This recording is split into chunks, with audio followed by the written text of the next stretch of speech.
Salut à tous! Dans cette vidéo, vous allez voir une manipulation réelle avec moi. Alors, restez branchés jusqu'à la fin de la vidéo et n'oubliez pas de vous abonner à la chaîne. Notre objectif à travers donc, cette session de cours est de vous introduire à l'étude des paquets réseau, c'est-à-dire essayer de maîtriser les différents paquets de communication qui circulent à travers donc, un réseau informatique. Nous allons pour cela utiliser le logiciel Wireshark. Mais avant, je vais vous faire un petit rappel sur les différents paquets réseau qui circulent. Donc, premièrement, on avait dit que chaque utilisateur sur sa machine, il possède les 4 couches du modèle TCP/IP. Donc, quand il veut envoyer un message Hello, donc ce message-là, quand il traverse la couche application, donc on lui rajoute un en-tête applicatif. Après, il descend. Quand il descend, il devient une donnée au niveau de la couche transport. La couche transport va lui rajouter donc un en-tête, c'est soit avec TCP, soit avec UDP. Et ça descend, et là, ça devient aussi un paquet de données. La couche Internet va rajouter, elle aussi, son en-tête et le donner à la couche accès réseau qui va mettre des en-têtes aussi de son côté. Et puis, le paquet sera lâché sur le support de communication réseau sous forme binaire, donc sous forme de signaux électromagnétiques, quand c'est une communication sans fil ou impulsion électrique, quand c'est une communication câble. Donc à la réception, l'autre machine, quand elle reçoit le message, donc la première couche, c'est la couche accès réseau, elle va lire le contenu de l'entête, elle l'enlève et elle le donne à la couche Internet. La couche Internet aussi, elle va lire le contenu de l'entête, donc elle va le lire, l'enlever, le donner à la couche transport, qui va lire l'entête de son côté, le donner à la couche application, qui va encore lire l'entête applicatif et le donner à l'utilisateur de destination. Donc ça, c'est globalement comment ça marche. Donc quand le message descend et remonte, on appelle ça la transmission. Et quand on rajoute des entêtes, on appelle ça l'encapsulation. Quand on enlève des entêtes, on appelle la désencapsulation. Donc on avait dit comme rappel que tous les entêtes sont pareils avec tous les protocoles, à part celui de la couche application, pardon, donc au niveau de la couche application. C'est différent. Pourquoi? Parce que donc chaque protocole aura ses propres entêtes. Donc la couche application, donc on l'appelle paquet applicatif, donc il contient le message avec l'entête. La couche transport, c'est s'il fonctionne avec UDP, le protocole de la couche application, donc on appelle ça datagram UDP, donc il contient port source, port destination, longueur de message et somme de contrôle, donc il ne contient pas beaucoup de choses. Par contre, si c'est avec TCP, donc vous aurez beaucoup d'informations, numéro de séquence, numéro d'accusé, les flags, et ainsi de suite. Et le paquet, quand il descend, encore une fois, donc au niveau de la couche Internet, donc vous avez le datagram IP. Appelez-vous IP source, IP destination, TTL, etc. Et au niveau des données, vous avez donc soit le paquet UDP avec la couche application, ou bien le paquet TCP avec la couche application qui seront dans données. Quand ça descend, donc ça atteint la trame réseau, donc qui est le paquet au niveau de la couche accès réseau. Et là, vous aurez donc tout le datagramme IP avec les informations de transport, avec les informations applications qui seront dans données. Et vous avez donc MAC source, MAC destination, comme on l'avait vu donc dans la première partie du cours. Donc une fois que ça traverse tout ça, donc il sera libéré sur un réseau de communication. Donc dans ce qui suit, je vais vous montrer le fonctionnement du logiciel Wireshark ou Etriel. Voilà, je vais vous faire une petite présentation sur l'utilisation du capteur de paquets Wireshark ou Etriel. Donc c'est un logiciel qui permet d'étudier et d'analyser les paquets qui traversent un réseau informatique. Nous allons l'utiliser pour l'étude des différents protocoles de communication et on va en avoir besoin dans la partie sécurité informatique. Voilà, donc on lance le logiciel, donc Wireshark.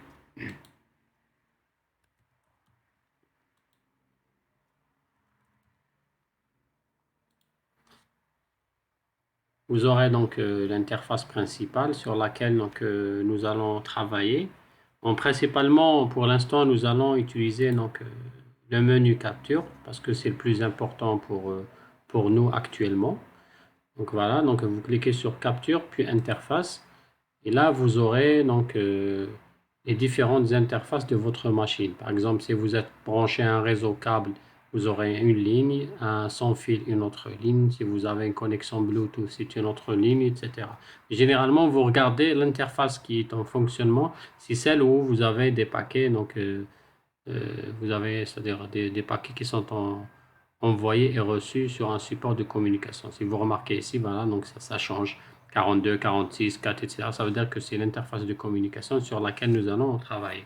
Donc vous pouvez voir le détail de l'interface, les différentes informations sur l'interface. Donc c'est du 802.3 Ethernet, donc c'est une communication sans fil à travers laquelle donc, nous allons surveiller les paquets qui entrent et qui sortent. Donc je clique sur Start et là donc vous aurez le début de capture des différents paquets qui traversent donc ma machine, c'est-à-dire ceux qui sont reçus, ceux qui sont envoyés. Donc je suis connecté à Internet en passant par un modem. Donc voilà, donc vous allez avoir trois zones. Donc la zone A, la zone B et la zone C. Sur la première, donc vous aurez les paquets qui défilent en temps réel. Là, vous remarquez que ça marche en temps réel.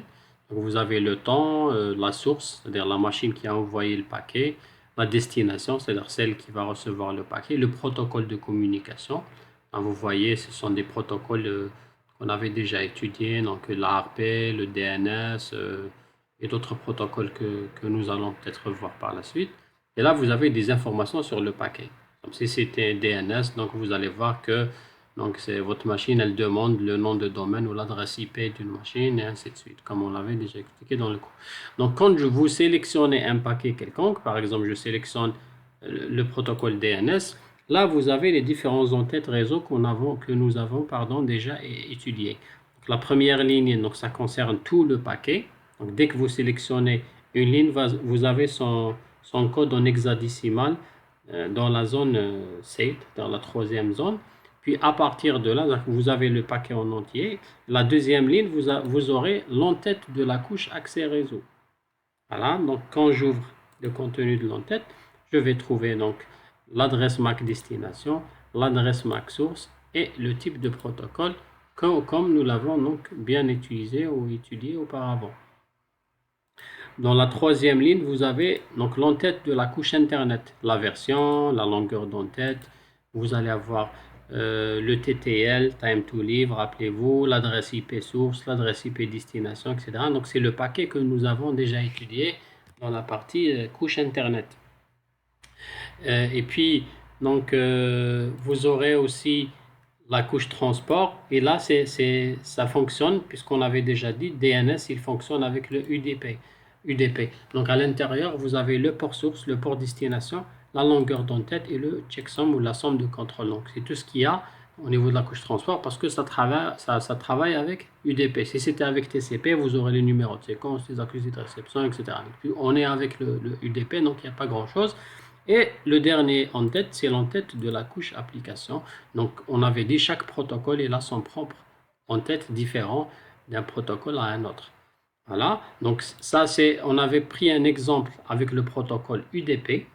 Là, vous avez la couche transport UDP, c'est-à-dire le mode non connecté, il n'y a pas grand-chose. Si on va sélectionner un autre protocole, par exemple, on va sélectionner HTTP. Par exemple, si je sélectionne le protocole HTTP, donc là, je sélectionne un paquet HTTP. Là, au niveau de la couche transport, vous allez retrouver donc le protocole TCP, donc le port source, le port destination, donc vous avez le numéro de séquence, le numéro d'ACK, vous aurez les flags dont on a parlé. Donc voilà, c'est set knowledge push, ça veut dire c'est un envoi de données. Donc la taille de la fenêtre, rappelez-vous. Donc la somme de contrôle, etc. Donc c'est l'entête d'un paquet TCP. Donc c'est beaucoup plus vaste. Maintenant, donc, quand on veut par exemple étudier un protocole donné et on veut le surveiller directement sur Internet, comment on va faire? Donc je vais venir ici, là où il y a les paquets qui défilent en temps réel, et je regarde. Donc je veux par exemple connaître quel est le protocole qui permet d'effectuer l'opération de ping. Donc je viens ici, je rentre en invité de commande MS-DOS, je tape, rappelez-vous, ping www.google.fr et Quand je clique sur Entrée, j'observe quel est le protocole qui s'alimente. Regardez, beaucoup plus, c'est le SCMP. On avait parlé de l'SCMP. Pour que ça soit beaucoup plus clair, donc on va faire un ping, mais on va demander l'envoi de, donc par exemple, de 50 paquets. J'envoie 50 paquets ping, Entrée, et là, pardon, donc moins N, 50. Je tape Entrée, et là, vous allez avoir beaucoup de ICMP qui vont apparaître. C'est-à-dire, il y a d'autres protocoles, mais celui qui domine le plus, c'est le protocole ICMP, Echo Request, Echo Reply. Ça veut dire que c'est le protocole ICMP qui assure donc le ping d'une machine à une autre. C'est comme ça que j'essaye de connaître, à chaque fois que je fais une opération réseau et je veux connaître quel est le protocole qui permet de faire cette opération, donc je fais donc l'opération suivante. Donc maintenant, je vais donc vous donner quelques options que vous allez utiliser très souvent quand vous avez à faire de la capture de paquets. Qui est ce qu'on appelle le filtre de capture. Quand vous rentrez dans Interface, avant de mettre Start, vous rentrez dans les options. Vous avez ici ce qu'on appelle les filtres de capture. Alors là, quand vous cliquez sur Capture Filter, vous avez plusieurs exemples. Ça veut dire quoi ça? Donc vous demandez à votre logiciel de surveiller uniquement un protocole en particulier. Par exemple, je vais lui dire TCP. Je clique sur Start. Dans ce cas-là, donc votre protocole va capturer uniquement des paquets TCP. Il ne va pas capturer d'autres. Par exemple, si je suis connecté au site de l'université de Boumerdès, donc quand je clique sur un lien, puisque c'est du HTTP, donc ça fonctionne avec TCP. Donc je clique par exemple sur ça. Là, vous aurez que des paquets TCP qui circulent. Donc il n'y a plus de UDP, ni de DNS, et ainsi de suite. Donc, on appelle ça un filtre de capture. Donc il va surveiller et capturer uniquement ce que vous allez lui demander de faire. Par contre, il y a ce qu'on appelle le filtre d'affichage. Je vais stopper la capture. Donc je reviens dans Interface. Je supprime le filtre. Pardon. Donc je refais l'opération. Donc dans Interface, option, donc je supprime TCP et je relance la capture. Donc là, il va tout capturer, pas uniquement le protocole TCP. Mais je peux quand même demander au logiciel de voir uniquement le protocole TCP en utilisant ce qu'on appelle le filtre d'affichage. Donc ici, là, je vais taper TCP, Entrée. Là, il va capturer uniquement, il va afficher uniquement le protocole TCP, mais il va capturer tout. Pourquoi? Parce que si je supprime TCP, donc je retrouve tous les protocoles de communication. Donc le filtre de capture, donc il va capturer uniquement ce que vous allez lui demander en protocole, en adresse IP ou autre. Et le filtre d'affichage, ça veut dire qu'il va tout capturer et il va vous afficher ce que vous voulez avoir en affichage. Donc on avait pris l'exemple du protocole TCP, donc ça peut être autre chose. Par exemple, toujours on va faire stop et on revient aux options filtre de capture.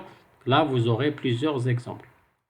Donc, vous pouvez capturer uniquement le protocole ARP ou uniquement le contraire, c'est-à-dire pas le protocole ARP, surveiller une adresse IP quelconque, le TCP, le UDP, le HTTP. Ça va vous aider quand vous êtes en train d'étudier un protocole de communication.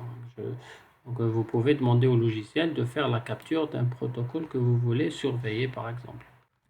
Donc, pour vous donner un autre exemple sur l'utilisation des filtres de capture, donc nous allons faire l'opération suivante. Donc, je rentre dans l'invité de commande, je fais ping www.google.fr,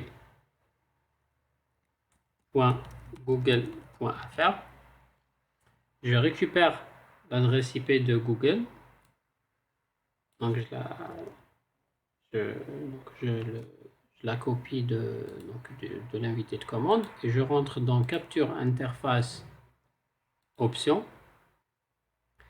Dans les filtres de capture, je vais choisir un truc au hasard et je vais remplacer cette adresse IP par celle de Google. Et je clique sur Start. Donc là, il n'y a rien du tout. Pourquoi? Parce que ma machine n'est pas en communication avec Google. Donc j'ai demandé au logiciel de surveiller uniquement ce qui se passe entre ma machine et Google. Là, je vais lancer le navigateur. Je lance le navigateur, il n'y a rien du tout. Donc je tape google.fr. Entrée, et là, les paquets commencent à être affichés.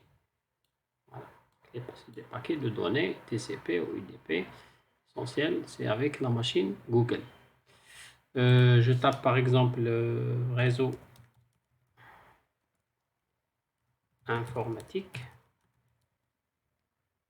Entrée, et là vous retrouvez donc les différents paquets de communication entre vous et donc Google. Donc, voilà, donc l'adresse, si on remonte au début de la communication la première fois, vous allez trouver que c'est ma machine 192.168.1.34 qui est ma machine qui se connecte avec donc Google, et elle demande des pages, elle récupère des pages, etc. Donc, je demande et puis Google va me répondre et ainsi de suite.